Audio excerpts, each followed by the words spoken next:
Hey guys, welcome back to the Darkness Inside podcast. Today is the second episode of this podcast. Just a little update on what I'm trying to bring to this podcast. I'm trying to upload at least once a week. The cases I bring you guys are real cases, so it does take a while to research. I want whatever information I give you guys to be accurate. One more thing, I am uploading every episode onto YouTube. The name of the channel is the same as the podcast. I'm currently trying to figure out or find a more creative way of bringing the podcast onto YouTube. For now, it's just the audio, so just stay tuned for that. Well, let's get this case going. So today, I am bringing you guys an unsolved missing persons case with a little mystery to it. It's a very strange case in the ufology world. Me being a believer of UFOs and extraterrestrials, I find this case very interesting. Today I'm going to be talking about Frederick Valentich. He was a young pilot that disappeared while on a training flight in Australia. I couldn't find much about Fred before his disappearance, just that he was born in 1958. Um, Everything I read about him was pretty much about his disappearance. So at the time of his disappearance, he was only 20 years old and has been missing since 1978. Fred, at the time of his disappearance, was what you could call an inexperienced pilot. He only had 150 hours of flying time and a Class 4 instrument rating.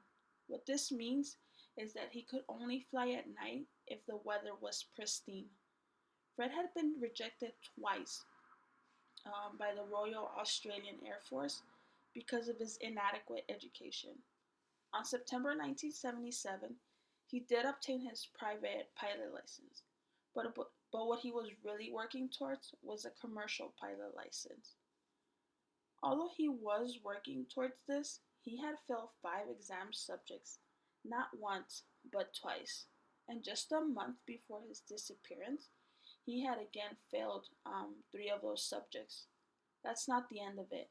He had 3 incidents that had been brought to the attention of his officials. So the first one was him going into restricted airspace, and twice he had blindly gone into a cloud on purpose. He was waiting to be prosecuted for these incidents. So as you guys can see, he was very inexperienced, and some people would describe him as an accident just waiting to happen. On October 21st, 1978, he was attempting a training flight across the Bass Strait. So this is a 125-mile flight between mainland Australia and Tasmania.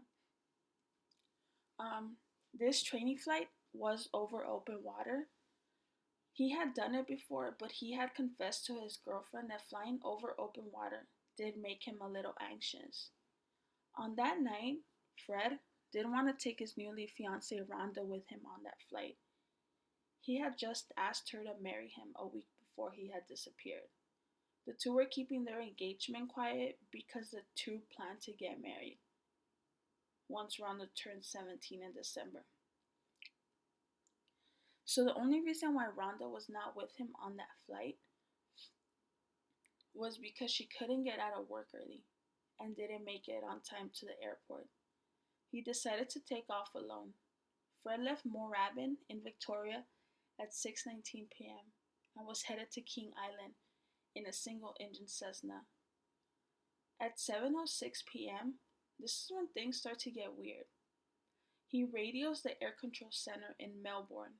He mentioned that there was an aircraft above him at about 1,000 feet and that his engine was running rough. But air control did tell him that there was no other aircrafts around him. He kept describing the aircraft as having 4 landing lights that were above him. He also kept describing this aircraft as long, cigar-shaped type, metallic, and shiny on the outside. Fred's last words to air control were, "It's not an aircraft." And then a couple of seconds of silence. And at 7:12 p.m., all communication was cut off, and no one ever heard from Fred ever again. The search for Fred lasted 2 weeks. Water and all surrounding land was searched extensively, but no crash site was ever found. From the moment Fred had gone missing, the media really ran with the story that he had been abducted by a UFO. They kept reporting on UFO sightings months prior to his disappearance. It came to be known that Fred was obsessed with UFOs. He collected tapes and clippings about UFO sightings and constantly talked to his father about being worried of being abducted. To add to the mystery, months before going missing, Fred accessed confidential Royal Australian Air Force reports on UFO sightings. Also, for some reason, no one knew why he was on his way to King Island. Fred had told his father that he was gonna go catch some crayfish. He told flight officials he was gonna go pick some friends up. But then his intentions were put into question when it was revealed he had not informed the King Island airport that he had intentions of landing there. So there are a few theories out there to what happened to him. The obvious one and the most popular one is that he was abducted by a UFO. 2 months after his disappearance, people kept reporting cigar shaped objects, and some witnesses saw an aircraft prior to Fred going missing in King Island. Even his father Guido believes his son was abducted by a UFO and released somewhere far away from where he was taken. But the Department of Transport is obviously skeptical about this and don't believe he was actually abducted by them, by aliens. They believe that Frederick became disoriented and was flying upside down. In this case, the lights he saw would be his own plane's lights reflected in the water, and then he would have crashed into the water. As it happens, a computer search of the sky for the day, time, and place that he went missing reports four bright points on that night: Venus, Mars, Mercury, and the bright star on Taurus. These four lights would have represented a diamond shaped, the four lights he kept describing. But a crash site was never found. Another theory about his disappearance was that it was suicide because of all the incidents that were being looked into. But no one really believes that.